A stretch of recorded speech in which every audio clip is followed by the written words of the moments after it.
Good evening, everyone. Selamat malam untuk kita semua. It is, again, I keep forgetting they respond very well. I keep forgetting that. Dia kaget karena kita memberikan sambutan dengan bersemangat. You don't have that in every congregation, so I really appreciate that. Thank you. Jadi dalam kunjungan ke berbagai negara, tidak semua negara punya sambutan yang semangat seperti saudara-saudara. Jadi saya berterima kasih untuk sambutannya. Again, if it's possible, if you would like to move a little closer so we can really interact.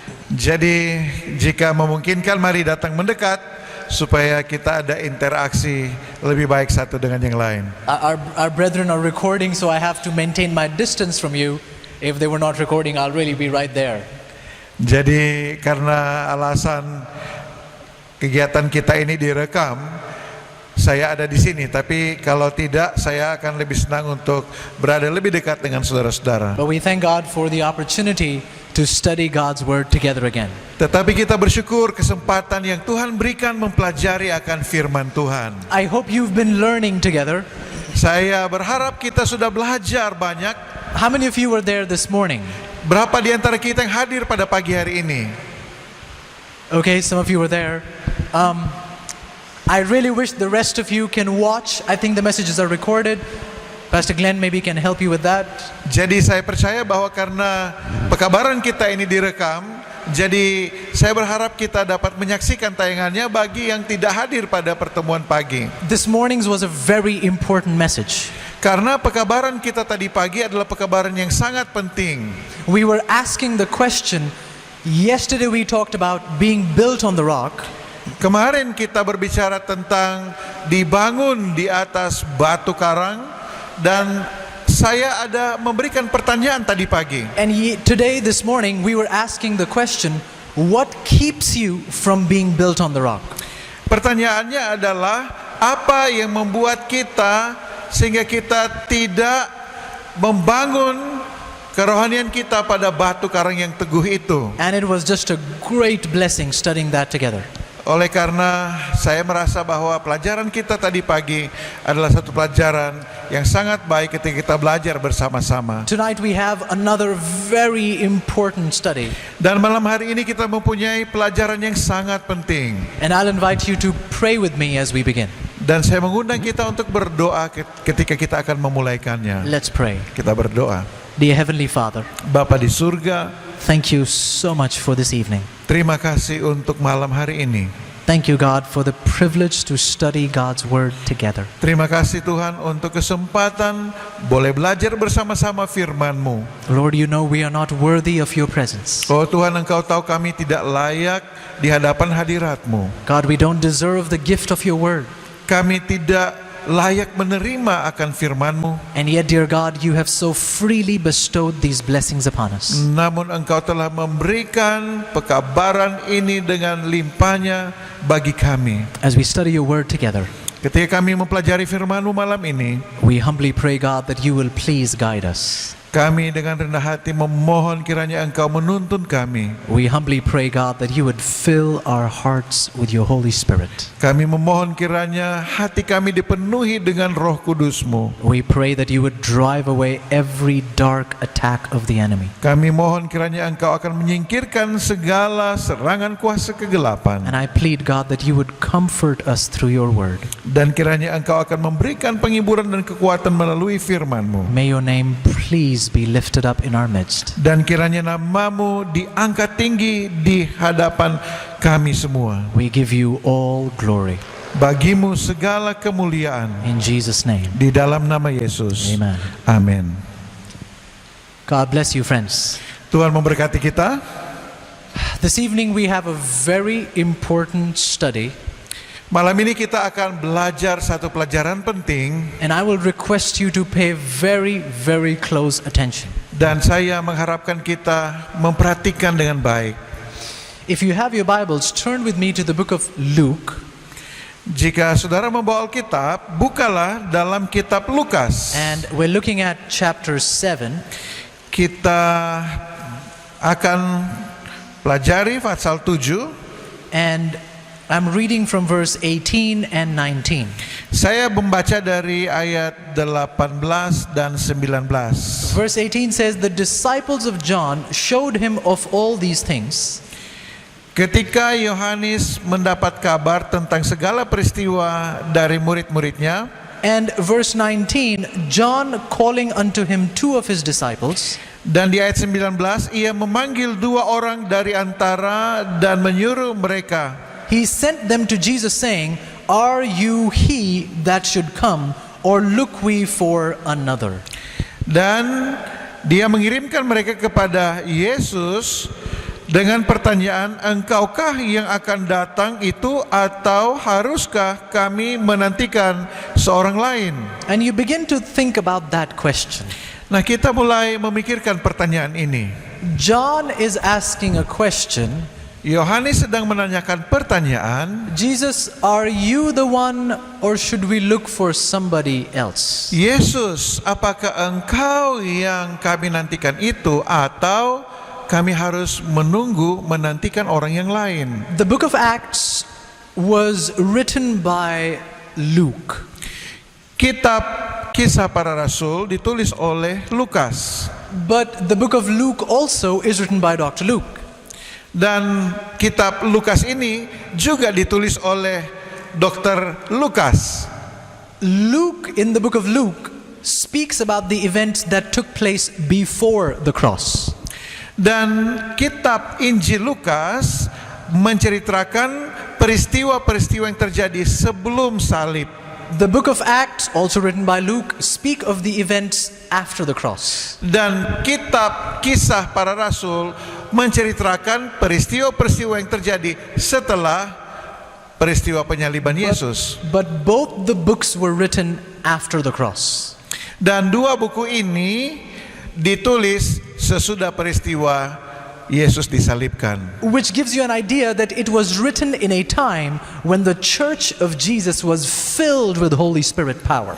Dan ini memberikan kepada kita ide, pemahaman bahwa kitab Injil Lukas dan Kisah Para Rasul itu ditulis di saat murid-murid Yesus itu dipenuhi dengan Roh And Kudus. that God wants to prepare a church in these last days, a people that are filled with the Holy Spirit.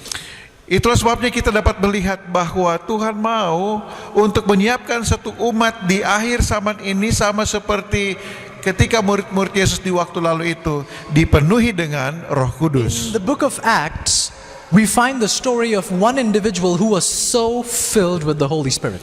Di kitab Kisah Para Rasul kita menemukan seorang yang sangat dipenuhi oleh kuasa Roh Kudus. Come with me to the book of Acts chapter 12. Kita lihat Kisah pasal 12. Acts chapter 12 gives us the story of Peter.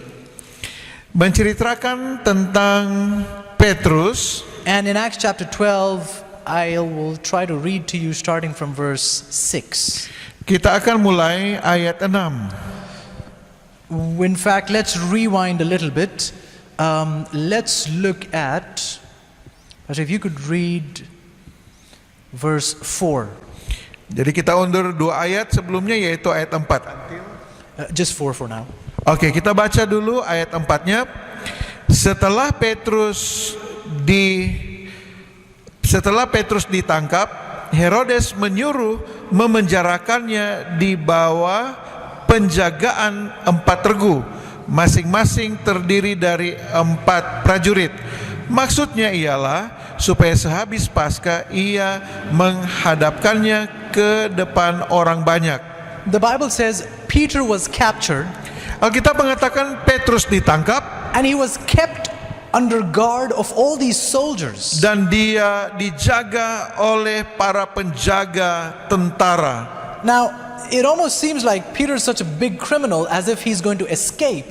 He has all these soldiers surrounding him. Jadi kita dapat melihat kesannya bahwa seolah-olah Petrus adalah seorang kriminal yang sangat besar, sehingga perlu ada tentara-tentara yang menjaganya. So the soldiers are doing their duty of taking guard over Peter. Jadi para tentara ini sedang melakukan tugas mereka sebagai penjaga dari Petrus. Verse 5 says, Ayat 5 mengatakan, demikianlah Petrus ditahan dalam penjara, tetapi jemaat dengan tekun mendoakannya kepada Allah. It's so powerful. Sangat berkuasa. The soldiers are doing their duty of guarding over Peter. Para serdadu sedang melakukan tugas mereka menjaga dengan ketatnya Petrus. And the church was doing their duty of unceasingly praying for Peter. Di saat yang bersamaan, jemaat sedang berdoa dengan sungguh-sungguh melakukan tugas mereka, berdoa dengan sungguh-sungguh untuk kebaikan dari Petrus. They weren't just feeling sorry, oh no, brother Peter is in prison. That's not what they were doing.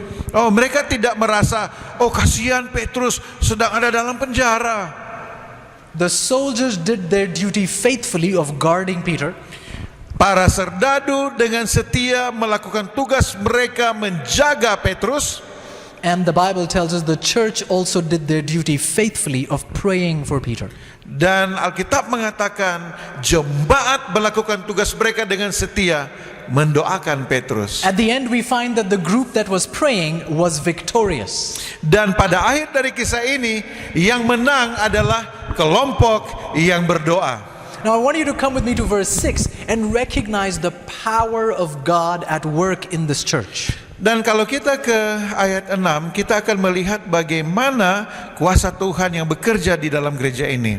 Verse 6. Ayat 6 kita baca, pada malam sebelum Herodes hendak menghadapkannya kepada orang banyak, Petrus tidur di antara dua prajurit, terbelenggu dengan dua rantai. Selain itu prajurit-prajurit pengawal sedang berkawal di muka pintu. Now verse 6 is a very important text, friends. Nah, ayat 6 ini penting dalam konteks cerita ini. The Bible says that Peter was bound in prison with two chains. Alkitab mengatakan Petrus terikat tangannya dengan dua rantai di penjara. He was bound between two soldiers. Dan dia terikat, dikawal dengan dua tentara. And just outside there were two prison guards, rather they were the prison keepers that were guarding the door to the prison. Lalu kemudian di luar dari ruangan dia ditahan ada dua penjaga yang berjaga-jaga di penjara ini untuk menjaga pintu dari sel Petrus. How scared was the king of Peter? Oh, di sini kita melihat betapa takutnya raja terhadap Petrus. He's tied, the prison door is locked, but still they tied him with two chains between two soldiers outside the gate keeping guard of the prison.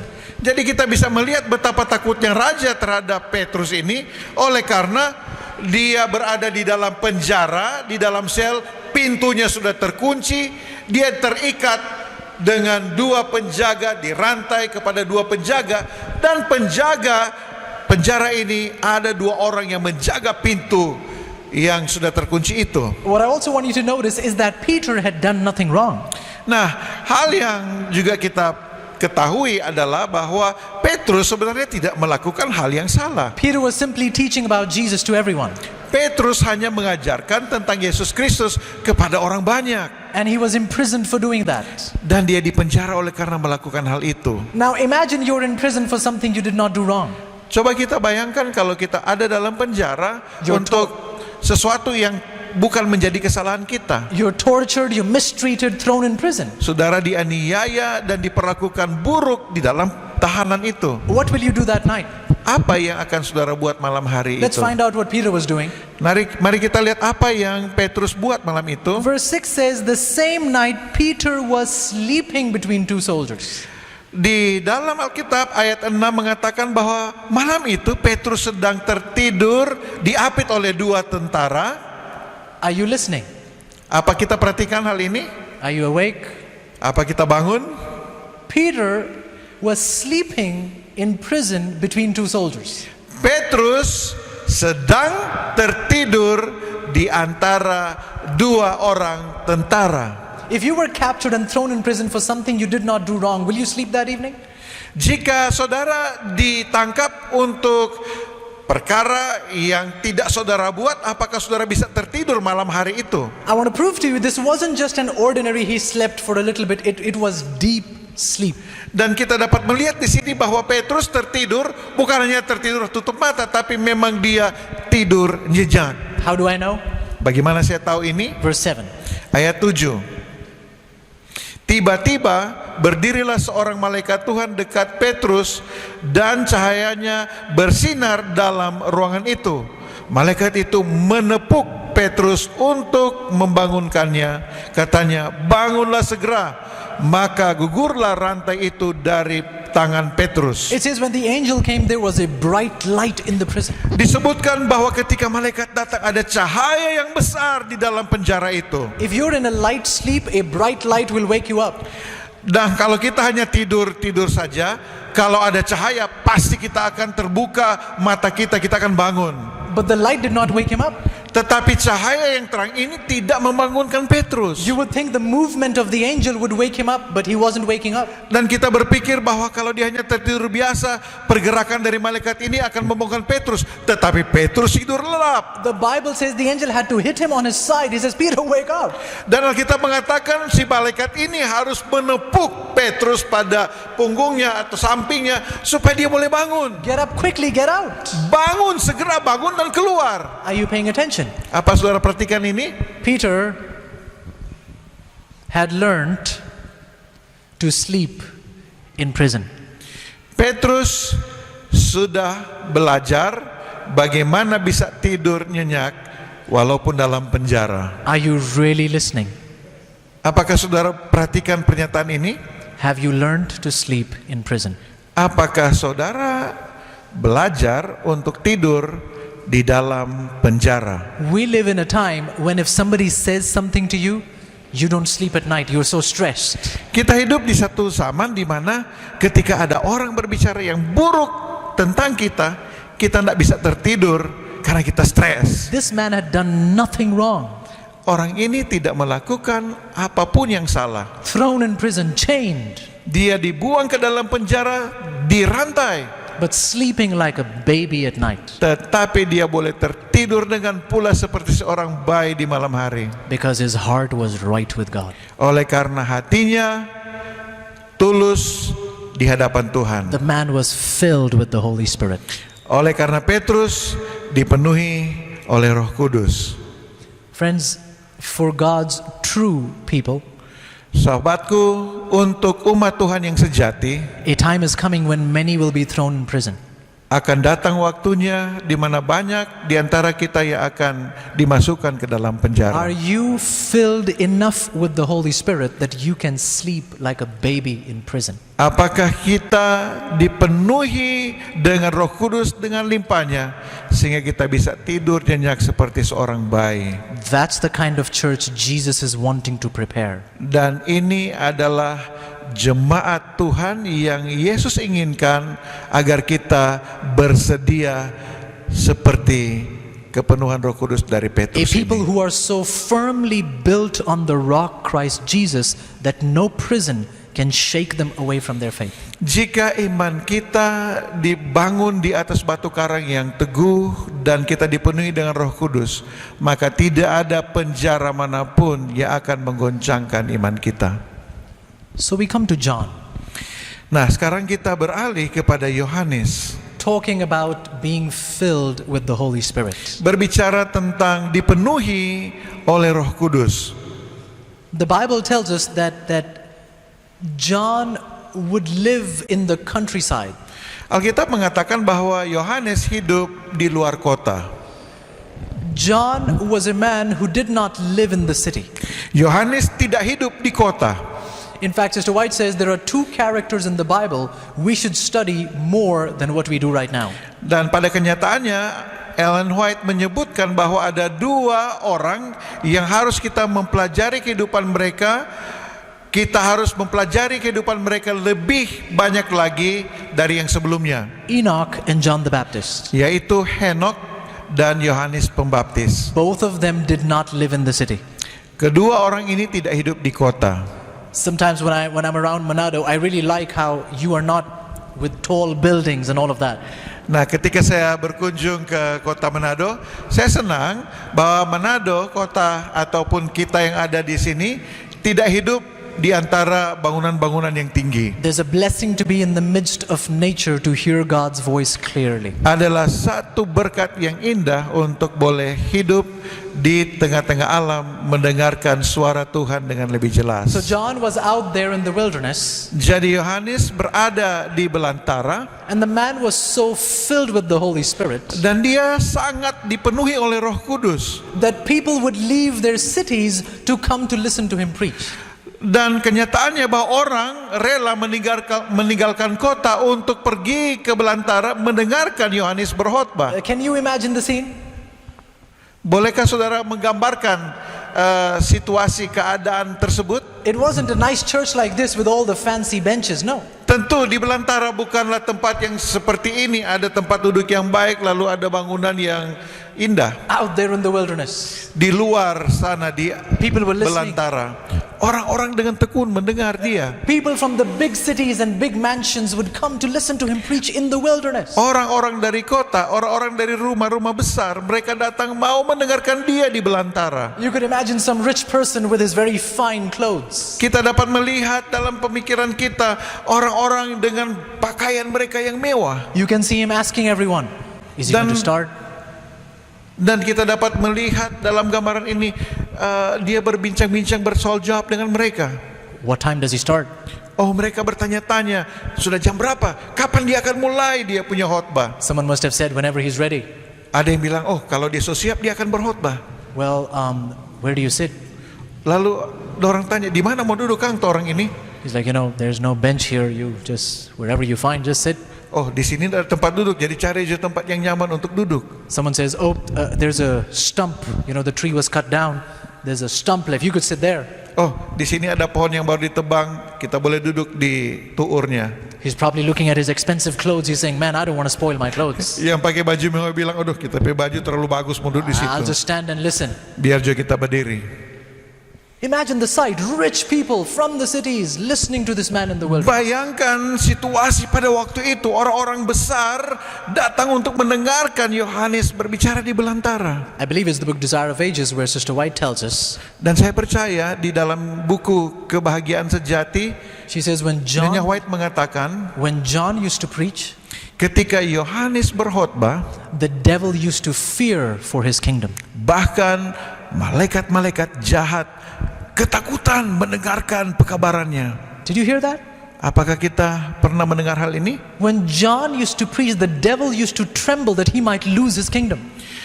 Ketika Yohanes sedang berkhotbah, iblis ketakutan karena dia takut akan kehilangan kekuasaan kerajaannya. Did you know John did no miracles? Tahukah saudara bahwa Yohanes tidak pernah melakukan satu mujizat setitik sekecil pun? Are you listening? He never brought anyone from the dead, Dia tidak pernah membangkitkan orang mati, never healed anyone, tidak pernah menyembuhkan, did not make any dumb person speak, no. tidak membuat orang yang bisu berbicara, Did not drive out any evil spirits, no. dan tidak mengusir roh-roh jahat. The man simply preached the word of God. Tetapi Yohanes hanya berkhotbah, mengkhotbahkan firman Tuhan. The man was so filled with the Holy Spirit Yohanes begitu dipenuhi dengan Roh Kudus, that even the devil became scared listening. dan bahkan iblis pun ketakutan, gentar terhadapnya. No miracles, but filled with the Holy Spirit. Tidak ada mujizat, tetapi dia dipenuhi dengan Roh Kudus. That man one day asked Jesus, "Are you the Messiah, or should we look for somebody else?" Dan orang ini pada satu saat dalam hidupnya bertanya kepada Yesus, apakah engkau orang itu, atau kami harus menunggu orang yang lain? Are you paying attention to this, friends? Apakah kita memperhatikan hal penting ini? John, filled with the Holy Spirit. Yohanes yang dipenuhi dengan Roh Kudus. John the Baptist. Yohanes Pembaptis. He's not John the engineer, no. Dia bukan Yohanes teknisi.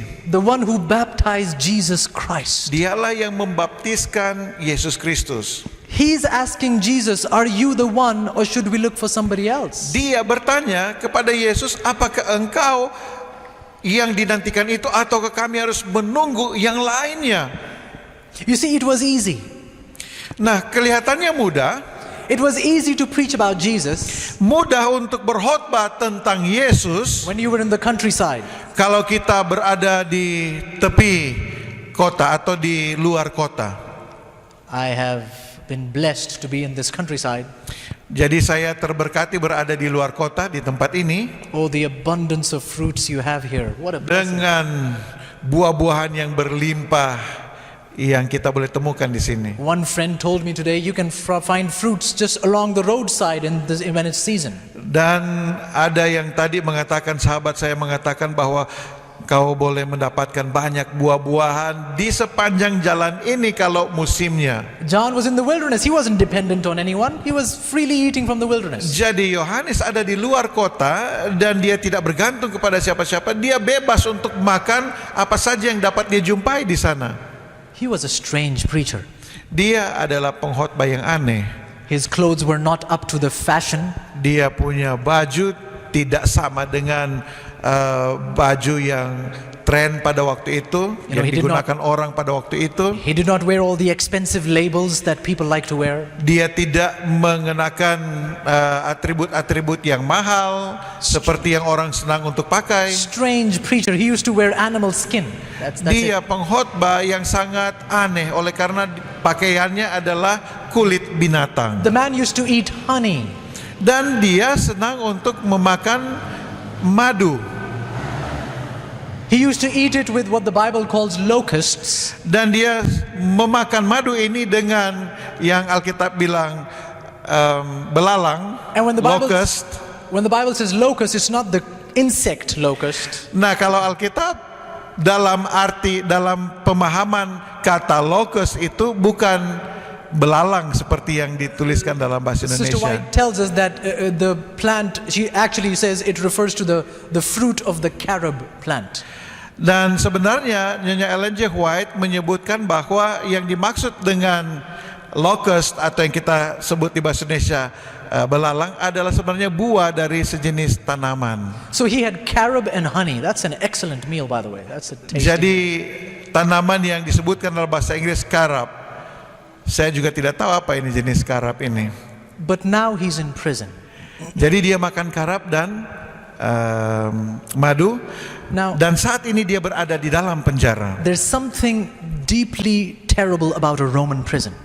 Nah, ada satu hal yang buruk yang kita alami ketika berada di dalam A penjara. Roman prison is a hole in the ground. Nah, penjara dari orang Roma adalah penjara yang berbeda dengan kita.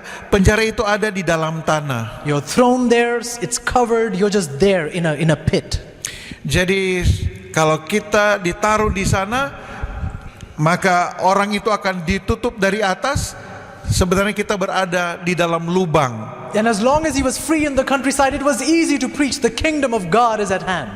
Dan ketika dia berada di belantara, di luar dari kota, dia punya kebebasan untuk berkhotbah bahwa Tuhan segera akan datang. But now he was in prison. Tetapi saat ini dia ada dalam penjara. And he began to ask, Lalu dia mulai bertanya, Jesus, are you the one or should we look for somebody else? Yesus, apakah engkau yang dinantikan itu atau kami harus menunggu orang yang lain? Friends, we've got to really pay attention.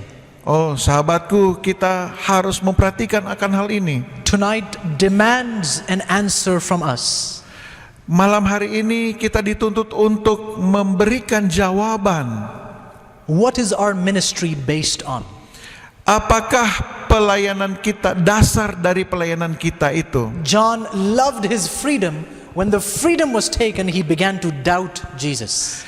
Yohanes, dia sangat sedang dengan kebebasan dia untuk berkhotbah, tetapi ketika dia berada di dalam penjara, dia mulai memiliki tanda tanya tentang keberadaan Yesus. What is your relationship with Jesus based upon? Dasar apakah yang kita miliki dalam hubungan kita dengan Yesus itu? Listen carefully. John was filled with the Holy Spirit. Jadi dengar sekali lagi, Yohanes dipenuhi dengan Roh Kudus. The devil trembled at his sermons. Dan iblis ketakutan mendengarkan dia berkhotbah. that John ended up asking Jesus, "Are you the one, or should we look for somebody else?" Dan Yohanes yang dipenuhi dengan Roh Kudus itu sekarang ini dia bertanya, Yesus, apakah engkau itu ataukah kami harus menantikan orang yang lain? So here's my question. Jadi ini pertanyaan yang harus kita jawab malam ini. If John asked that question, Jika Yohanes menanyakan pertanyaan itu, are you sure you will never ask that question? apakah saudara bisa memastikan bahwa saudara tidak akan menanyakan pertanyaan seperti itu? You do know who we're talking about. Nah, kita tahu siapa yang kita sedang bicarakan, John the Baptist. yaitu Yohanes Pembaptis. He's the man who heard God's voice from heaven, Dia yang telah mendengarkan suara Allah dari surga, saying to him, "This is my son in whom I'm well pleased." yang berkata kepadanya, inilah anakku, kepadanya aku berkenan. That man ended up questioning, "Are you the one, or should we look for somebody else?" Dan orang ini yang mendengarkan suara Allah itu sekarang bertanya, apakah engkau yang kami nantikan atau harus menunggu orang yang lain? And we think because we know a few Bible texts, we can see it through the end. Dan kita barangkali mengandalkan diri kita yang mengetahui beberapa ayat saja, lalu kemudian kita begitu percaya diri bahwa kita tahu dari awal sampai dengan akhirnya kehidupan kita. We asked a question yesterday. Are you sure your life is built on the rock?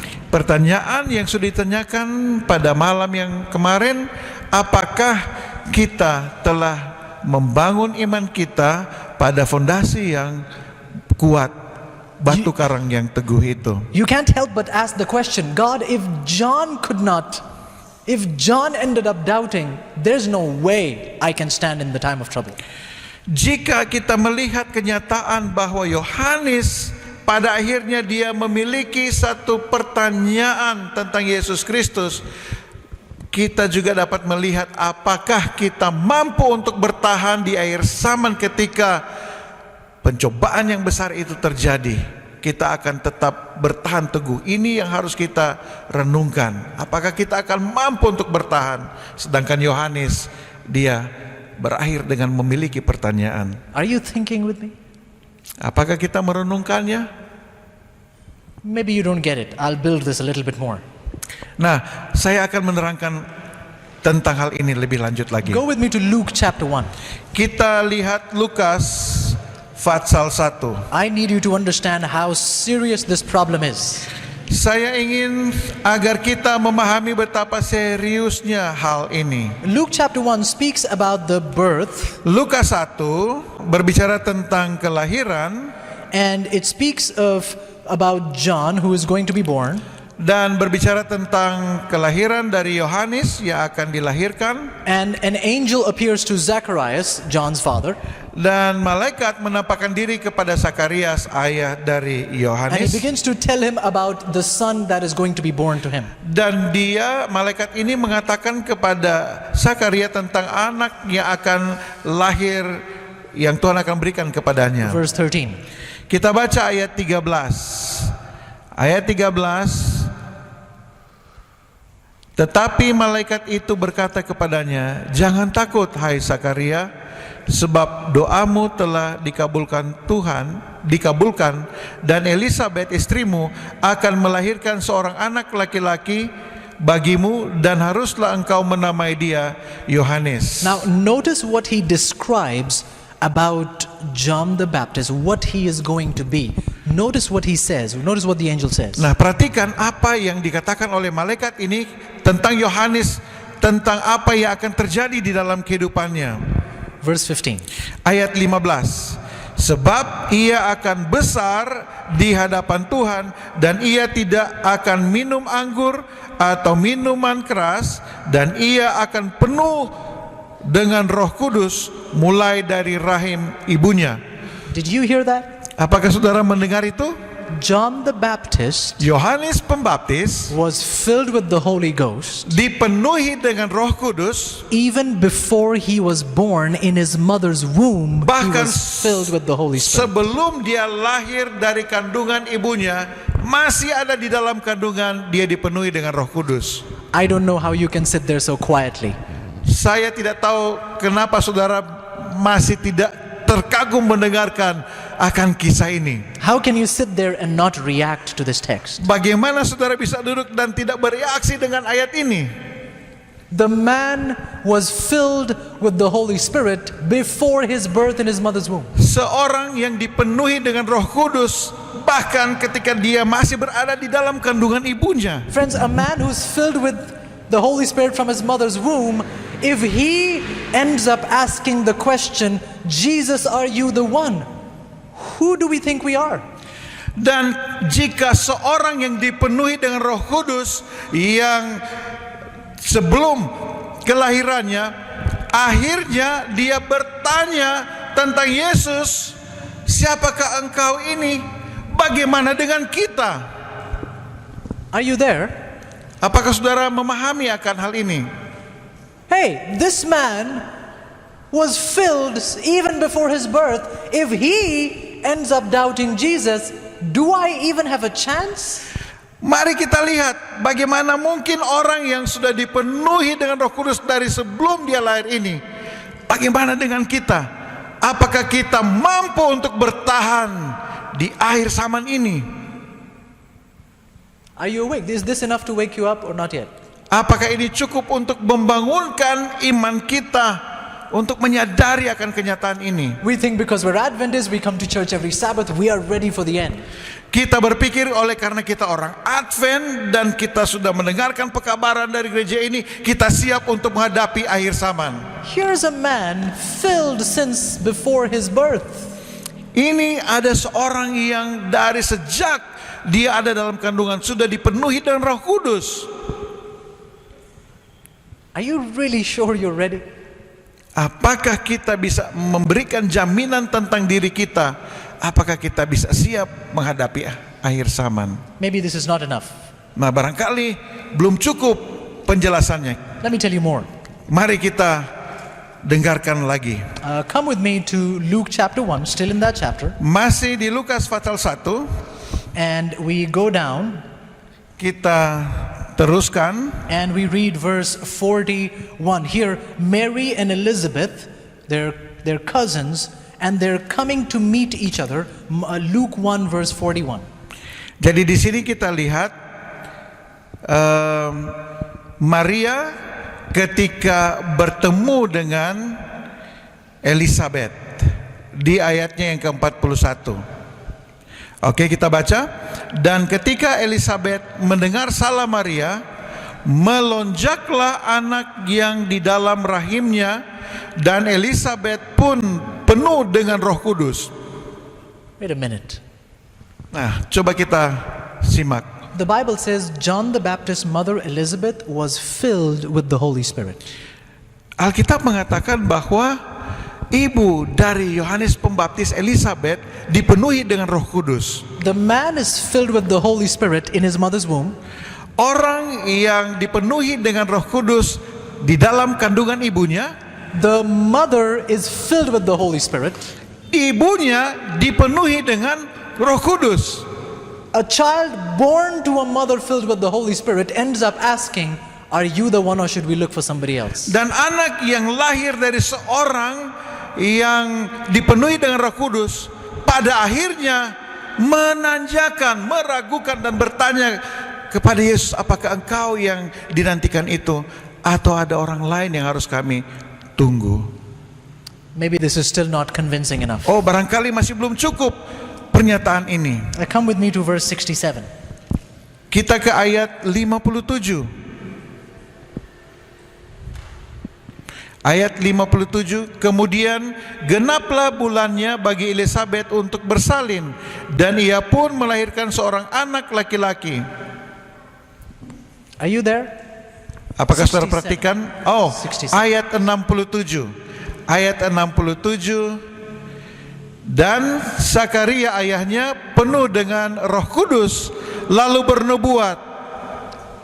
Wait a minute. The father Zacharias, Oh, orang dengar bacaan tadi. Ayah dari Yohanes, Zakarias. now verse 67 says, now the father also is filled with the Holy Spirit. Dan di ayat 67 mengatakan bahwa Zakarias dipenuhi dengan Roh Kudus. So filled that he's prophesying. Jadi dia akhirnya bernubuat. A child born to two parents filled with the Holy Spirit ends up questioning, are you the one or should we look for somebody else? Seorang anak yang dipenuhi dengan Roh Kudus dilahirkan dari orang tua, kedua-duanya dipenuhi dengan Roh Kudus, tetapi pada akhirnya meragukan dan bertanya tentang keberadaan Yesus Kristus. How many of us can say we were born to parents that were filled with the Holy Spirit? Berapa di antara kita dengan yakin boleh katakan bahwa saya punya orang tua penuh dengan Roh Kudus, ayah dan ibu? Boleh mau angkat tangan? How many of you know people in your life who you say they are just filled with the Holy Spirit since birth? Ataukah barangkali kita sudah pernah dengar ada orang yang dari sejak lahirnya dipenuhi dengan Roh Kudus? Friends, how many of us could say right now, I am just filled with the Holy Spirit? Dan berapa di antara kita yang yakin untuk mengatakan saya dipenuhi dengan Roh Kudus? John the Baptist's story, his story comes as a warning to end-time Christians.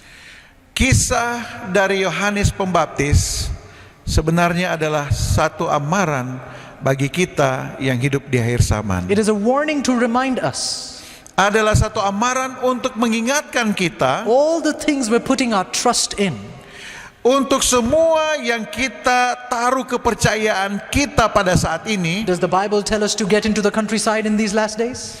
Apakah Alkitab mengatakan kita harus pergi di luar kota di akhir zaman? To get out of the cities? Untuk meninggalkan kota di akhir zaman? Yes. Iya. Does the Bible tell us to reform our diet? Apakah Alkitab mengatakan pada kita harus ada reformasi kesehatan diet kita? Yes. Iya. Does the Bible ask us that there should be a reform in our dress? Apakah Alkitab juga mengingatkan kita ada reformasi dalam hal berpakaian kita? Yes. Iya. Does the Bible tell us that we should be giving the message of God to the world in these last days? Dan apakah Alkitab mengatakan kepada kita untuk membawakan kabar terakhir pada dunia ini? Yes. Iya. And John was doing all of this. Dan Yohanes melakukan semua itu. But being built on the rock is not a past experience. Untuk lahir dan untuk dibangun di atas batu penjuru itu bukanlah pengalaman di masa lalu. Being built on the rock is not an event. Bahwa untuk dibangun di atas batu karang yang teguh itu bukan satu peristiwa. Being built on the rock is a lifestyle. Bahwa dibangun di atas batu karang itu adalah pola hidup kita, lifestyle kita. You can't say, I was built yesterday on the rock. No. Every day, every moment you need to be in Jesus. Kita tidak bisa katakan kemarin saya dibangun di dalam batu karang yang teguh. Setiap hari kita harus dibangun di atas batu karang yang teguh itu. It was easy to preach Jesus is coming when he was in the countryside eating free food in the wilderness. But when all of his freedom was taken away, John ended up doubting Jesus. Sangat mudah bagi Yohanes untuk berkhotbah, untuk hidup, untuk makan dan berbicara tentang Yesus Kristus, tetapi ketika kebebasannya itu sudah tidak ada, dia mulai meragukan akan Yesus Kristus. John was in prison. Yohanes dimasukkan ke dalam penjara. Did you know that when John was in prison, Tahukah saudara bahwa ketika Yohanes di penjara, Jesus did not visit John even once. Yesus tidak pernah mengunjungi Yohanes bahkan sekalipun. Not once. Tidak satu kali pun. And you can't help but ask the question, Jadi akhirnya kita bertanya, this man's ministry was prophesied by Isaiah that there will be a voice in the wilderness. bahwa pelayanan dari Yohanes ini sudah dinubuatkan oleh Yesaya, akan ada suara yang berseru di padang gurun. There will be a voice that will be preparing the way of the Messiah. Akan ada suara yang berseru, persiapkanlah jalan bagi Mesias. That was the work John was doing. Itulah pekerjaan dari Yohanes. He's preparing the way for Jesus, Dia menyiapkan jalan bagi and Yesus, the one who he's preparing the way for never came to see him even once in prison. dan seorang yang sudah berkhotbah menyiapkan jalan bagi dia yang akan datang itu bahkan tidak pernah sekalipun mengunjungi Yohanes di dalam penjara. Forget about ministry. Kita coba lupakan soal pelayanan. John Yohanes is Jesus's elder cousin. adalah sepupu dari Yesus. Jesus is his younger brother.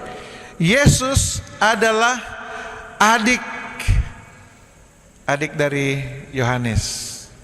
Your elder brother goes to prison and you don't visit family in prison? Are you serious? Coba orang pikir, ngana PKK masuk penjara, tuh adik nak pernah mengunjungi DPKK. Don't tell me John did not think even once, hey man, where is Jesus?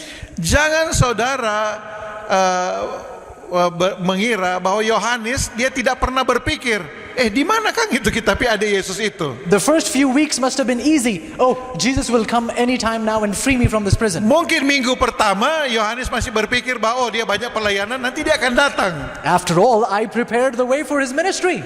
Saya kan sudah menyiapkan untuk pelayanan dia. Oh, come on. After all, I baptized Jesus. Saya yang membaptiskan dia. He will come anytime now to take me out of this place. Dan dia akan datang dengan kuasanya untuk membebaskan saya dari tempat ini. But perhaps as weeks turns into months, Jesus never shows up. Dan barangkali minggu-minggu sudah berakhir, sekarang sudah 1 bulan, Yesus masih belum muncul. There was no release from prison for John. Tidak ada surat untuk membebaskan dia dari penjara. Don't tell me John did not even think once, man, who is this Jesus? I'm his elder brother. You don't come to visit family in prison? How rude. Jadi jangan kita mengira bahwa Yohanes tidak memikirkan bahwa Yesus adalah saudara saya dan dia tidak datang mengunjungi saya. Betapa kasar perlakuan yang dibuat oleh Yesus kepadanya. So he sends his disciples.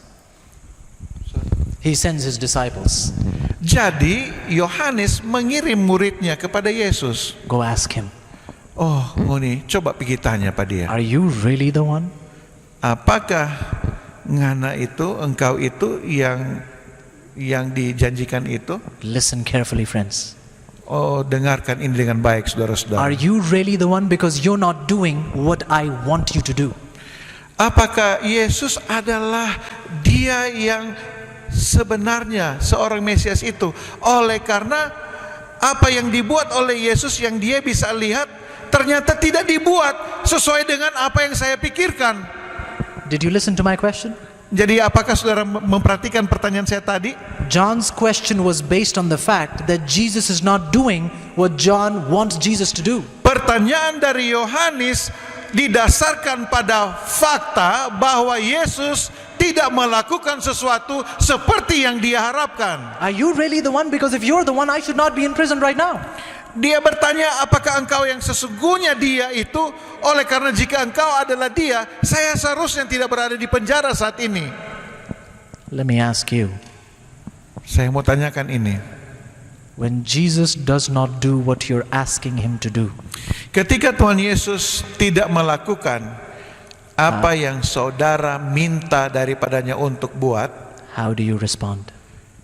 Apa reaksi saya? When you pray and pray, Jesus, do this for me, and he never does it. Berulang-ulang kali saya berdoa kepada Tuhan, buat ini bagiku, tolong keadaanku, tetapi tidak ada yang dia Don't tell buat me you bagi never kita. doubt.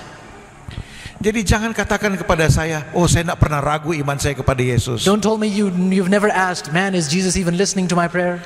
Jadi jangan kita mengatakan bahwa jangan mengatakan pada saya bahwa saya tidak pernah ragu bahwa Tuhan tidak pernah mendengar atau Tuhan tidak pernah tidak menjawab doa saya.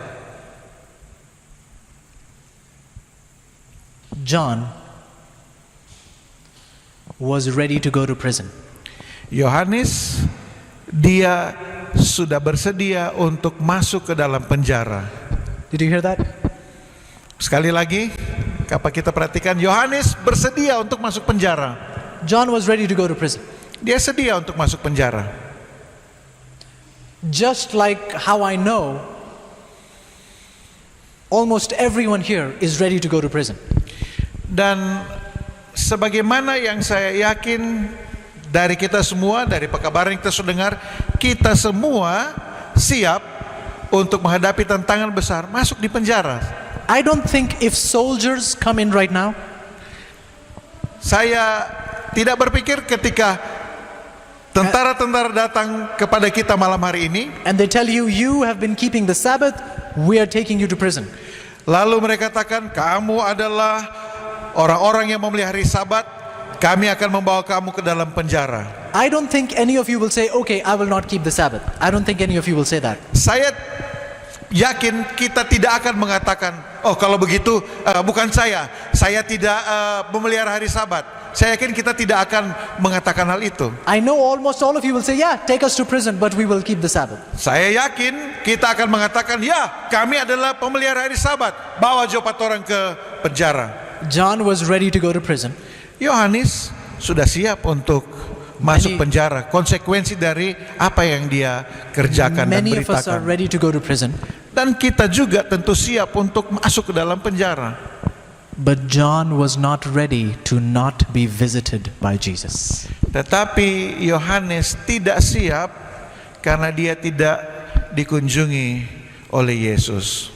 And trust me, we're not ready to not be visited by Jesus. Dan saya mau pastikan ini, kalau kita ada dalam situasi yang sama, kita juga tidak akan siap oleh karena Yesus tidak menjawab doa kita atau mengunjungi kita. Some of us are expecting when I go to prison, Jesus will pull me out.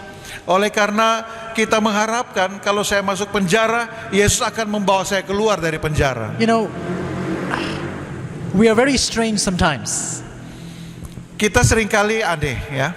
When we talk of persecution, Kalau kita berbicara tentang penganiayaan, we always like to quote the story of the 3 Hebrew boys in the furnace. kita selalu menceritakan cerita dari Sadrak, Mesak, Abednego. In the fire, came out of the fire, nothing burnt. Masuk di dalam api, keluar, tidak ada satupun yang terbakar. So we like to quote their story a lot when we speak of persecution. Jadi kita akan mengutip kisah ini ketika kita ada dalam masa penganiayaan. But why do we not like to quote the story of John the Baptist? Tetapi mengapa kita tidak senang untuk mengangkat cerita dari Yohanes Pembaptis? He was beheaded. Dia dipenggal kepalanya. Jesus never came, Yesus tidak pernah datang, never visited him. tidak pernah berkunjung kepadanya. John ends up beheaded. Yohanes berakhir dengan kepalanya dipenggal. We don't like that story, do we? Oh, kita tidak senang cerita ini. I like the Daniel's 3 friends story. Don't tell me about the story in persecution, no. Oh, saya lebih senang cerita dari Sadrak, Mesak, Abednego, tapi jangan cerita dari Yohanes The Pembaptis. truth was, Daniel's friends told the king, hey, God can save us even if he chooses not to. We don't care. We will still not do the wrong thing. We will not. Pada kenyataannya, Sadrak, Mesak, Abednego telah berkata, jika Tuhan mau menyelamatkan kami, tetapi jika tidak, kami tetap akan setia kepada Tuhan. Are you ready to not be visited? Apakah saudara sudah siap untuk tidak dikunjungi? We're not ready. Oh, kenyataannya kita tidak siap. Are you built on the rock? Apakah kita sudah dibangun di atas batu karang yang teguh? Or can prison shake you from your rock? Atau penjara, pengalaman penjara akan menggoncangkan kita keluar dari Friends, atas batu penjuru itu? this is a real message. Sahabatku, ini adalah pekabaran yang benar, yang nyata. This is not something that's going to happen 100 years from now. I don't think so. Dan saya yakin bahwa pekabaran ini bukan untuk menyiapkan kita untuk 100 tahun ke depan, sesuatu yang akan terjadi 100 tahun ke depan, tidak. This could happen to us in the very next few moments. Pengalaman Yohanes Pembaptis ini dapat terjadi pada beberapa saat dari sekarang. Believe me, it will not take long for persecution to begin. No. Percaya bahwa penganiayaan itu tidak akan lama, itu segera akan terjadi, saudaraku. Are we ready? Apakah kita sudah siap? Do we know if my life is rightly built on Jesus? Apakah kita mengetahui dengan pasti bahwa kehidupan kerohanian saya dibangun di atas batu karang yang teguh itu. Jesus never showed up. Yesus tidak pernah mengunjungi Yohanes Pembaptis. Now I want to read to you a passage from the book Desire of Ages. Saya ingin membacakan satu kutipan dari buku Kerinduan Segala Zaman. Ya. So the prophet says, "Gladly would Jesus have delivered his faithful servant." Jadi Nyonya Ellen G. White dalam buku Kerinduan Segala Zaman halaman 224 paragraf 2, dengan senang hati dia ingin untuk melepaskan akan hamba-hambanya yang setia kepadanya. But for the sake of thousands who in the after years will pass from prison to death, John was to drink the cup of martyrdom. Jadi ini sorry, I need to take your repeat time. from the Take your beginning. time. Ya. Take your time. Jadi mengenai mengapa Yesus tidak melepaskan Yohanes di dalam penjara, Ellen White mengatakan sebenarnya dia sangat senang jika dia dapat melepaskan umat-umatnya atau hambanya yang setia, yaitu Yohanes Pembaptis. Tetapi untuk kebaikan dari ribuan orang yang akan mengalami pengalaman beberapa tahun kemudian, di mana mereka harus melewati penjara sampai bahkan kepada kematian, Yohanes harus meminum cawan dari penganiayaan, mati syahid. She says, as in the coming years, many of Jesus' followers would languish in lonely cells or perished by the sword, the rock, or the faggot, apparently forsaken by God and man. What a stay to their hearts would be the thought that John the Baptist, to whose faithfulness Christ himself had borne witness, had passed through a similar experience. Hal ini yang Yesus pikirkan adalah bagi orang-orang yang mengikuti Yesus, yang nantinya akan mengalami pengalaman tinggal sendirian di dalam penjara-penjara, yang dibawa tekanan dari pedang, lalu kemudian mereka berada dalam situasi yang seolah-olah mereka sudah dilupakan oleh Allah dan manusia. Bagaimana mereka harus tetap setia di dalam hati mereka. Mereka mengingat pengalaman Yohanes Pembaptis, dan mereka yang setia kepada Yesus Kristus menjadi satu kesaksian. Pengalaman Yohanes ini menjadi satu kesaksian. Ia telah melalui pengalaman tersebut dan menjadi kekuatan bagi orang yang melaluinya, bahwa mereka harus tetap setia karena Yohanes Pembaptis setia melewati semua itu. Because many in the coming years after John have perished in prison, in persecution. What a comfort to their hearts will be the story of John the Baptist. Oleh karena Yesus, Tuhan mengetahui orang-orang yang setia kepada Tuhan akan mengalami penganiayaan, dan ketika mereka merenungkan apa yang terjadi kepada Yohanes, memberikan penghiburan dan kekuatan kepada mereka ketika mereka harus melalui penderitaan dan kematian seperti yang Yohanes If you keep alami. reading, Kalau kita terus membaca akan firman Tuhan ini, she says, while Jesus did not take him out of prison, dan Ellen White mengatakan bahwa kenapa Yesus while Jesus did not take him out of prison, dan dalam penjelasan Ellen White, di saat Yohanes tidak dikeluarkan dari dalam penjara ini, she says he did not die without hope. bahwa Yohanes tidak mati tanpa pengharapan. In fact, she says heavenly angels came to give John Bible studies in prison. Bahkan Nyonya White katakan malaikat dari surga datang untuk menjelaskan firman Tuhan, memberikan pelajaran firman Tuhan kepada Yohanes Pembaptis di dalam penjara itu. John was doubting, and so the angels took him back to the Bible study to show him who Jesus had come to be.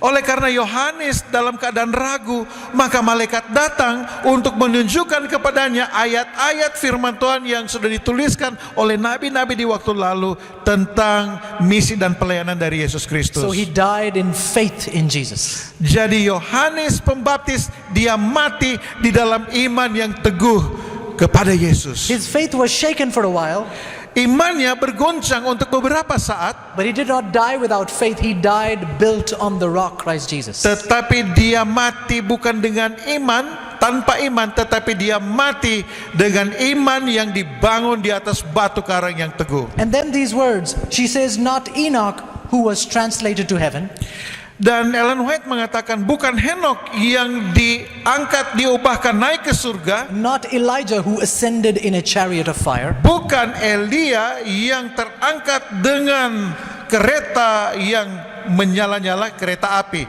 Jangan orang pikir kereta api yang di stasiun kereta api.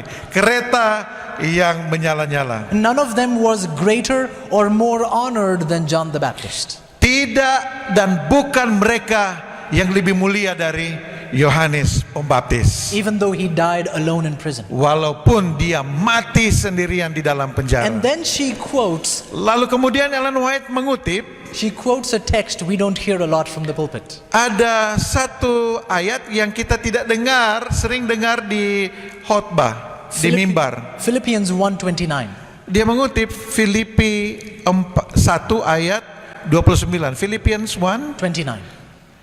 Filipi 1 ayat 29.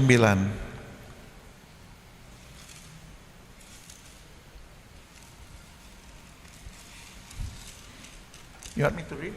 Yes, please. Oke, kita baca. Sebab kepada kamu dikaruniakan bukan saja untuk percaya kepada Kristus, melainkan juga untuk menderita untuk Dia. Do you like that text? Saudara senang dengan ayat ini? You should like the text. Saudara harus suka ayat ini. Unto you it is given, Sebab kepada kamu dikaruniakan not only to believe in Jesus, bukan saja untuk percaya kepada Yesus, but if you believe in him, tetapi jika kita percaya kepadanya, you should be ready to suffer for him. saudara harus bersedia untuk menderita baginya. Sitting comfortably in a church is easy, Duduk dengan nyaman di gereja sangat mudah. but being persecuted for Jesus' sake, Tapi kalau dianiaya oleh karena Yesus, that's where the true colors of your faith are seen. di saat itulah warna kita yang sejati tentang iman kita kepada Yesus itu dapat dilihat. And I told you why you should like the text. I'm going to tell you. Dan saya sudah katakan kita harus suka dengan ayat ini, dan ini alasannya. Sister White says, Nyonya Ellen White katakan, of all the gifts that heaven can bestow, dari semua karunia yang dapat dikaruniakan dari surga kepada kita, of all the gifts dari semua karunia that heaven can bestow upon men, untuk karunia yang Tuhan boleh berikan kepada manusia, fellowship with Christ in his sufferings is the most weighty trust and the highest honor. bahwa fellowship, ada kebersamaan, atau ketika kita mengambil bersama di dalam Kristus, penderitaannya adalah merupakan satu percaya yang sangat besar dan satu kehormatan yang sangat tinggi, yang paling tinggi. Are you listening? Saya akan katakan supaya kita dapat memahami hal ini sekali Of lagi. all the gifts, Dari semua karunia yang Tuhan berikan kepada manusia, the gift with the most trust and the highest honor satu karunia yang tertinggi yang dapat dipercayakan kepada manusia dan yang paling mulia, it is to suffer for the sake of Christ. adalah untuk menderita demi Kristus. Persecution Penganiayaan is a privilege, not a punishment. adalah satu kesempatan yang indah dan bukan satu hukuman. Persecution is a privilege, not a punishment. Penganiayaan adalah satu kesempatan istimewa dan bukan hukuman. The prophet is saying to suffer for Christ is the greatest gift. Ellen White mengatakan bahwa untuk menderita bagi Kristus adalah karunia Allah yang terbesar. Persecution is a gift, Penganiayaan adalah karunia, the highest gift. karunia yang tertinggi. How many of you like this gift? Siapa yang mau suka ini karunia ini? I like your honesty. Oh, saya senang saudara-saudara boleh jujur. But let me give you an example. Saya akan berikan satu contoh. When I was younger, Ketika saya masih kecil and when I would get sick, dan saya jatuh sakit, I would have a fever. badan saya demam, My mom will come to me ibu saya datang ke saya and she would tell me, dan dia katakan pada saya, I wish I could take this fever and put it upon myself. oh saya ingin sekali mau ambil ini demam ini bagi diri saya, biar jo kita yang demam. She could not see me suffering. She would say, I wish I could take this and put it on myself. Karena dia tidak tega melihat saya dalam keadaan menderita demam. Dia lebih inginkan dia yang menderita daripada melihat saya menderita. When you love Jesus, Jika saudara mencintai Yesus, you will picture him on the cross and say, Jesus, I wish I could be there in place of you. kita boleh memiliki satu gambaran Yesus disalib dan kita berkata, oh Yesus, biar jo kita yang ambil nganepe tempat. Jesus, I wish you never had to go through that. I wish I was nailed to the cross. Oh Yesus, kita mengharapkan biar bukan ngana yang menderita disalib, kita yang harus menderita. Jesus, you've gone through so much pain. Oh Yesus, engkau telah melewati sakit yang begitu luar biasa. I need to know how that feels.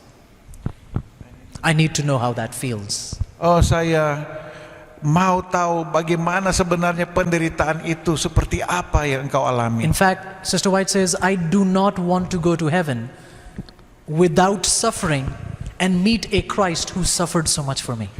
Bahkan Ellen White mengatakan, can you repeat slowly? She says, I do not want to go to heaven without suffering. Nyonya Ellen White mengatakan, saya tidak mau ke surga tanpa menderita, And then meet a Christ who has suffered so much for me. lalu mau bertemu dengan Tuhan yang sudah menderita begitu besar bagi In saya. fact, these next words are exactly what she says. She says, I crave the suffering part. Dan ini adalah kata yang penting yang Nyonya Ellen White katakan, bahwa dia merindukan, Craves the suffering part.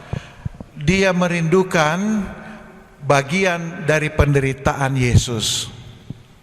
If we love Jesus, Jika kita mengasihi Yesus, we will say, I'm willing to go through anything for Jesus. maka kita dapat berkata, saya mau melewati apapun itu penderitaan I yang am boleh saya called- lewati.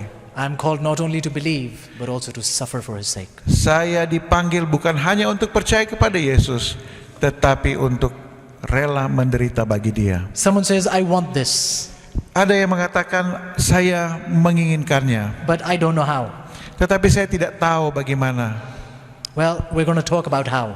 Nah, kita akan belajar sedikit tentang bagaimana kita dapat mengalami penderitaannya. In the coming sessions, we will get deeper into this. Nah, pada pertemuan kita yang berikut, kita akan menggali lebih dalam tentang hal ini. And I really praise God. We're not just going to talk about the problem, we're also going to study the solution. Dan saya berterima kasih kepada Tuhan, oleh karena kita bukan hanya berbicara tentang masalah-masalah, kita akan menemukan jawabannya, Because jalan God- keluarnya. Because God, if John ended up doubting you, there is no chance for me. Dan jika sekiranya Yohanes Pembaptis berakhir dengan ada keraguan terhadap Yesus, God, tentu kita tidak memiliki kesempatan untuk menghindar dari hal ini. how can I keep myself on the rock, Jesus? Oh Tuhan, bagaimana saya bisa tetap berdiri teguh di atas batu penjuru itu? I'm going to give you one simple, practical thing to do. Nah, saya akan memberikan hal praktis untuk kita lakukan. It says Steps to Christ, page 70. Buku Kebahagiaan Sejati, halaman what's page? 70. Halaman 70. She says, Nyonya Ellen White mengatakan, consecrate yourself to God in the morning. serahkanlah hidupmu kepada Tuhan setiap pagi. Did you hear that? Apakah saudara perhatikan hal ini? Consecrate yourself to God. Submit and surrender yourself to God in the morning. Konsekrasikan, serahkan kehidupan dirimu kepada Tuhan di pagi hari. And then comes the most important words. Nah, ini pernyataan yang penting setelah ini. Make this your very first work. Dan buatlah hal ini menjadi pekerjaanmu yang pertama. Did you catch that? Apakah saudara paham hal ini? When you wake up in the morning, Ketika saudara bangun pagi, don't think of water. jangan pikir air minum, Don't think of going to the restroom. jangan pergi ke kamar kecil, Don't think of preparing food for your family. jangan pikirkan untuk menyiapkan makanan. The moment you open your eyes, go on your knees and give your life to God. Di saat kita membuka mata kita, berlututlah dan serahkan hidup kita kepada Tuhan. Brothers and sisters, don't let anything else come in between. Saudaraku, jangan biarkan ada hal yang lain yang masuk di antara kita dengan Tuhan. Make this your very first work. Buatlah ini menjadi pekerjaanmu yang pertama When you get up in the morning, ketika engkau bangun di pagi hari. she says, let your prayer be, Nyonya Ellen White katakan, biarlah doamu seperti berikut ini. take me, O Lord, as wholly thine. Ambil aku seutuhnya bagimu. I lay all my plans at your feet. Kuletakkan seluruh rencanaku di kakimu. Use me today in thy service. Gunakanlah aku untuk di dalam pelayananmu. Abide with me, Tinggallah dengan aku, and let all my work be wrought in thee. dan biarlah semua pekerjaanku dibawa di hadapanmu. Then she says this, Lalu dia katakan ini, this is a daily matter. ini harus kita buat setiap hari. Get up in the morning, Bangun pagi, first work, consecrate yourself to God. pekerjaan yang pertama, konsekrasikan, serahkan hidup kita kepada Tuhan. Don't do this once a week. Jangan membuat ini sekali seminggu Don't do this every other day. atau setiap hari berikutnya. Do this daily. Lakukan ini setiap hari. Make this your very first work. Dan buatlah ini menjadi pekerjaanmu yang pertama. Friends, you've got to give your life in the hands of Jesus. Sahabatku, kita harus memberikan hidup kita di tangan Yesus. In fact, that's exactly what she says. She says, if you do this day by day, you are giving your life in the hands of Jesus. Jadi inilah yang dia katakan, jika kita melakukan hal ini setiap hari kita menyerahkan hidup kita di tangan Yesus. And as a result, your life will be molded more and more in the likeness of Jesus. Sebagai hasilnya kehidupan kita akan dibentuk semakin menyerupai karakter Yesus Kristus. Friends, Sahabat-sahabatku, if we don't live like this, jika kita tidak hidup seperti apa yang dinyatakan oleh hamba Tuhan ini, we will not be able to stand in the end. kita tidak akan dimampukan untuk berdiri di akhir zaman nanti. I hope you recognize how important it is to get my life built on Jesus today. Saya berharap kita dapat memahami betapa pentingnya untuk membangun kehidupan kerohanian kita di atas batu karang yang teguh, Yesus Kristus. Please do not delay. Jangan kita menunda. Get right with Jesus now. Kita harus memiliki hubungan yang baik dengan Tuhan saat ini. Give your life to Jesus now. Serahkan hidupmu kepada Yesus saat ini. We studied clearly last night. We don't know when the storm will come, Kita sudah pelajari tadi malam, kita tidak tahu kapan badai itu akan datang. but it will come. Tetapi badai itu akan datang. Be built on the rock. Bangunlah kerohanian kita di atas batu karang yang teguh. Is there someone tonight Adakah di antara kita malam hari ini who says, Lord, yang berkata, Tuhan, I used to feel very comfortable about my walk with you. saya tadinya merasa bahwa hubungan saya dengan Tuhan itu kelihatan nyaman-nyaman saja. I began to think I am all ready for Jesus. Dan saya berkeputusan bahwa saya memiliki hubungan yang baik dengan Tuhan.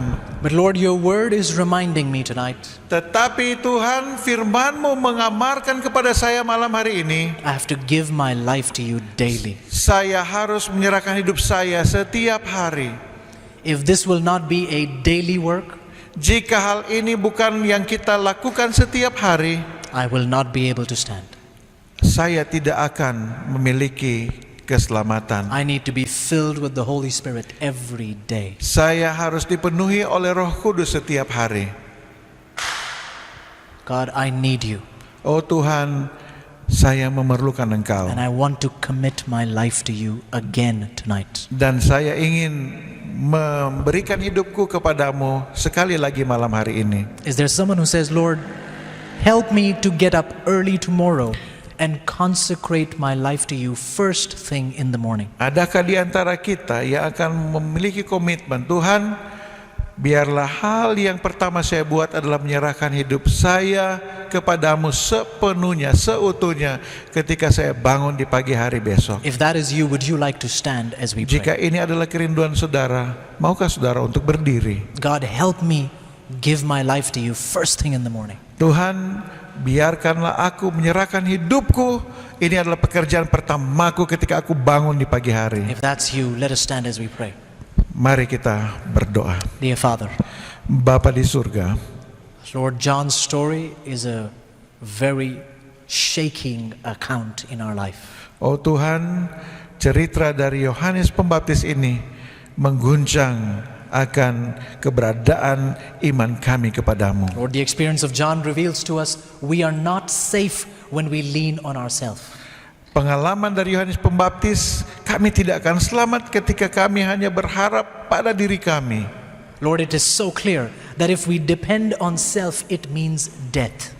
Tuhan begitu jelas bahwa ketika kami bergantung pada diri kami, akhirnya adalah kematian. Lord, we recognize we are not safe even for a moment without Jesus. Oh Tuhan, kami sadar bahwa kami tidak akan selamat sedetik pun tanpa And Yesus. so I just plead for your sons and daughters.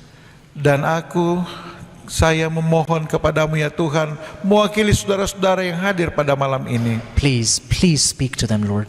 Oh, kiranya Engkau akan berbicara kepada masing-masing kami, Tuhan. Please fill them with your Spirit, Lord. Oh Tuhan, kiranya Engkau akan memenuhi kami semua dengan Roh Kudus-Mu. Please pick them up in righteousness, I plead. Oh Tuhan, berikanlah kepada kami karunia kebenaran-Mu. Please, Father. Oh Tuhan, tolong We kami. all have struggles and pains and difficulties. Kami masing-masing memiliki pergumulan dan sakit serta hal yang perlu kami gumuli dengan Engkau. But John's story reminds us we are not safe if we are not giving our lives to you every day. Tetapi kisah dari Yohanes Pembaptis mengingatkan kami bahwa kami tidak akan aman, tidak akan selamat jika kami tidak menyerahkan hidup kami kepadamu setiap hari. Help us, O dear Lord, to be built on Jesus every day. Oh Tuhan, tolong kami agar kehidupan kami dibangun di dalam Yesus setiap hari. Help us to make it our first work. Dan biarlah Engkau menolong kami untuk menjadikan hal ini menjadi pekerjaan yang pertama dan utama dari hidup kami. May your name forever be praised. Kiranya nama-Mu akan dimuliakan selama-lamanya. May you be exalted into eternity. Dan kiranya Engkau diagungkan sampai masa kekekalan. God, may you be lifted up in our life forevermore. Oh Tuhan, kiranya Engkau akan mengangkat kehidupan kami untuk seterusnya. For we plead for it in Jesus' name. Oleh karena kami memohonnya di dalam nama Yesus. Amen. Amin.